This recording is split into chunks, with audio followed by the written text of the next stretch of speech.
अब हमारे साथ वापस जेएम फाइनेंशियल सर्विसेज के आशीष चतुर्मोहता जुड़े हैं। और आशीष, गुड मॉर्निंग। अच्छा वीरू, आज सुबह एक चीज़ रह गई आज आशीष से डिस्कस करनी, और वो थी आशीष से एक पार्टी मांगनी। अरे हाँ, आपने पर क्या करें अभी मैं मेरा अभी हाल फिलहाल में एक प्रोग्राम बनाता हूँ तो लेते हैं, है ना हाँ, अनुज? आशीष पिछली जो हमारे पार्टी याद व्यूअर्स है। हैं उनको बता दें, आशीष का प्रमोशन हो गया, अब मैनेजिंग डायरेक्टर बन गए हैं। आशीष, सबसे पहले तो बहुत बहुत मुबारक आपको, और काफ़ी अच्छा आपका, वैसे मैं बताऊं, मैंने आपको पर्सनली फॉलो किया है पिछले कितने सालों से। जो आपकी ग्रोथ रही है उसको देखकर मैं फ्रैंकली काफ़ी खुश हूँ, और आई एम श्योर कि इस रोल में आप और अच्छा करेंगे। तो सबसे पहले आपको उस प्रमोशन की बहुत बहुत बधाई। बहुत बहुत धन्यवाद अनुज, बहुत बहुत धन्यवाद वीरेंद्र, और सभी दर्शकों का जो प्यार मिला। मुझे ऑलमोस्ट 2006 से मैं सीएनबीसी आवास पे शोज कर रहा हूँ, और मैंने ना सिर्फ शोज किए, बट मैं समझता हूँ कि हमने जो मार्केट गुरुकुल इवेंट किया, या हर तरह के जो एक इम्पॉर्टेंट, जिससे हम एक अवेयरनेस क्रिएट किए उसके, और जो इस मुहिम में मैं जो सीएनबीसी के साथ जुड़ा उसके, और उसका जो आपने मुझे हमेशा उसके लिए आगे रखा, उसके लिए भी बहुत बहुत धन्यवाद। तो मैं समझता हूँ कि अब कोशिश करेंगे कि आगे भी जितना वैल्यू एडिशन हम कर सके, उसका एक निरंतर प्रयास हमारी तरफ से बना रहेगा।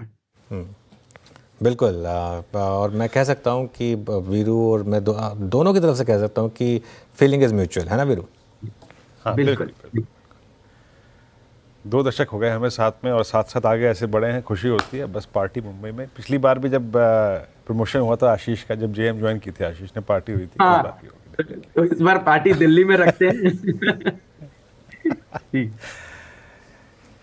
दिल्ली मुंबई कहीं भी रखिए, मेरे ख्याल से मुंबई रहेगी तो सारे के सारे रहेंगे, पूरी टीम रहेगी, चलिए, है ना बिल्कुल अनुज? बिल्कुल बिल्कुल। 100%। अब देखिए, अनुज अनुज की डाइटिंग थोड़ी कम हुई हो तो फिर एक अच्छी पार्टी रखने का मजा आएगा। मुझे लास्ट टाइम भी याद है कि अनुज बहुत सेलेक्टिव थे अपने पूरे चॉइस में खाने नहीं, के, तो मैं समझ। उस वक्त उस डाइटिंग फुल फ्लैच पे थी, बिल्कुल हाँ, फुल अभी फ्लैच पे अभी थी। अभी उस टॉपिक पे उस बात नहीं करते हैं।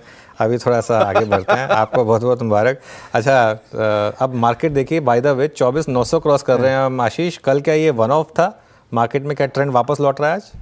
जी बिल्कुल। तो मेरा ये अनुज ये मानना है कि बाजार की जो स्ट्रेंथ है वो फुल फ्लेजेड अब एक आ चुकी है। और हमने तो एक नोट भी बीच में इनिशिएट किया था, जहां पे हमने कहा कि डॉलर इंडेक्स की गिरावट, और जिस तरह से इमर्जिंग मार्केट करेंसीज में एक स्ट्रेंथ आई, खास तौर पे रुपया में, ये कहीं ना कहीं इंडिया के लिए बहुत बड़ा पॉजिटिव सिग्नल रहेगा, क्योंकि एफआई के इन्फ्लोज इस बात पे काफी हद तक डिपेंडेंट रहेगी कि रुपये की स्टेबिलिटी कैसी है। और रुपये जैसे ही स्टेबल होना शुरू हुआ, हमने देखा एफआई इन्फ्लो आए, और उसके बाद दो बड़े इवेंट आए, जहां पे टैरिफ की बात आई, जहां पर पे इंडिया पाकिस्तान वॉर की बात आई। बट इस पूरे ड्यूरेशन में अगर से आप डेटा देखेंगे तो इंडिया विक्स में कोई बहुत बड़ा जंप नहीं आया।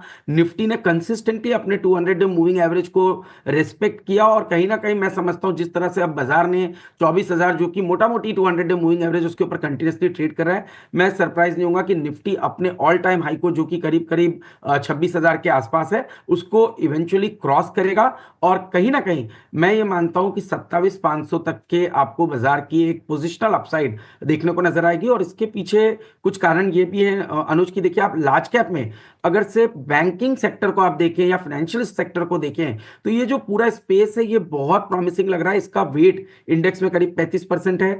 वैल्यूएशन कंफर्ट बहुत अच्छी है। प्राइवेट बैंक्स तो almost 2 time price to book पे ट्रेड कर रहे हैं। पीएसयू बैंक्स में पिछले 6 महीने से जो अंडर परफॉर्मेंस था, वहां पर पे आप बहुत स्ट्रॉन्ग कैचअप मुझे लगता है वो आते हुए देखने को नजर आएगा। पब्लिक सेक्टर अंडरटेकिंग्स जिन्होंने और सितंबर अक्टूबर से करीब बीट लेना शुरू किया, वहां पर पे अब मुझे लगता है कि बहुत बढ़िया बेस बिल्डिंग शुरू हो गई है। और मैं सरप्राइज नहीं होऊंगा वापस से पब्लिक सेक्टर अंडरटेकिंग्स, चाहे वो डिफेंस साइड पे हमें देखने को नजर आई, पावर के सेगमेंट पे देखने को समझ में आई, यूटिलिटीज के सेगमेंट में देखने को नजर आ रही है, ये सभी एक अच्छी स्ट्रेंथ को इंडिकेट कर रहे हैं। और बाजार के इस पॉजिटिव मूव को कहीं ना कहीं इनके ये जो डोमेस्टिक थीम्स है ये बहुत अच्छी तरह से सपोर्ट करती हुई नजर आ रही है। ओके, चलिए, तो ये होगी पहली थीम। डिफेंस पे आपका बहुत झुकाव रहा था, वो डिफेंस पे आपका झुकाव बहुत काम करके भी गया। कोई डिफेंस में छोटी कंपनी, या फिर आपकी पिछली 1-2 महीने की रिसर्च में, एंड मोस्ट स्पेशली जो मॉडर्न वॉरफेयर पे काफ़ी हद तक डेडिकेटेड हैं, छोटे इक्विपमेंट्स, ड्रोन, और आई थिंक इन पे फोकस करते कोई कंपनी लोकेट की है क्या आपने? जी, तो देखिए ऐसे तो वीरेंद्र मुझे लगता है कि सबसे बड़े बेनिफिशियरी जनरली इसमें पीएसयूज रहेंगे, क्योंकि उसका कारण ये है कि इनकी एक तरीके की मोनोपोली है। चाहे आप एचएल को देखिए, मैं अभी भी सरप्राइज नहीं होऊंगा कि एचएल यहाँ से भी, हमने तो पहले भी इसकी चर्चा की थी, पर अभी भी मेरा ये मानना है कि एचएल का जो ऑल टाइम हाई था वो करीब करीब 5600 के आसपास है।